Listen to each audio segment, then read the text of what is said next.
À la COP15 qui se tient au Palais des Congrès de Montréal, le pavillon de la Chine présente l'engagement de Beijing en faveur de la biodiversité.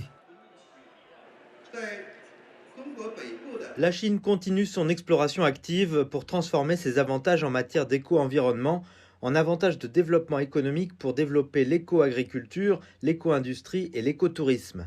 Sur le site de la COP15, une tour de Jenga de 6 mètres de haut, composée de boîtes en carton recyclé, symbolise la fragilité de l'écosystème naturel. Si ne serait-ce qu'une seule pièce est déplacée, tout peut s'effondrer. La tour de Jenga illustre les appels de plus de 350 organisations de la société civile. Celle-ci demande au gouvernement de renforcer un cadre pour garantir un monde qui favorise la nature d'ici 2030. Des groupes de défense de l'environnement ont investi la tour Jenga pour s'assurer que le message en faveur de la nature est clair et net.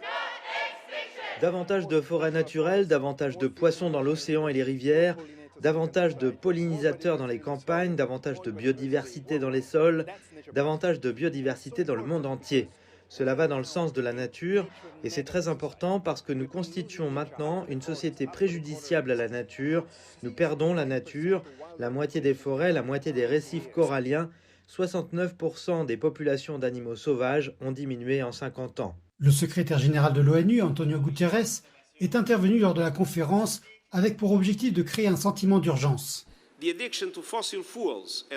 La dépendance aux combustibles fossiles a plongé notre climat dans le chaos. Les habitudes de production et de consommation non durables dégradent notre monde. L'humanité est devenue une arme d'extinction massive. Les représentants de l'Union européenne affirment que les gouvernements doivent également impliquer les entreprises. Je pense qu'il est aussi très important de s'assurer que les pratiques commerciales prennent de plus en plus en compte les impacts sur la biodiversité. Je pense que la question liée à la transparence et au compte-rendu des entreprises à cet égard est importante et nous sommes très durs. L'une des idées débattues s'appelle le 30 d'ici 30. Cet objectif vise un accord pour que les pays mettent de côté au moins 30% de leurs terres pour la conservation d'ici 2030, bien que certains critiques considèrent que cela pourrait provoquer des expulsions massives des groupes indigènes.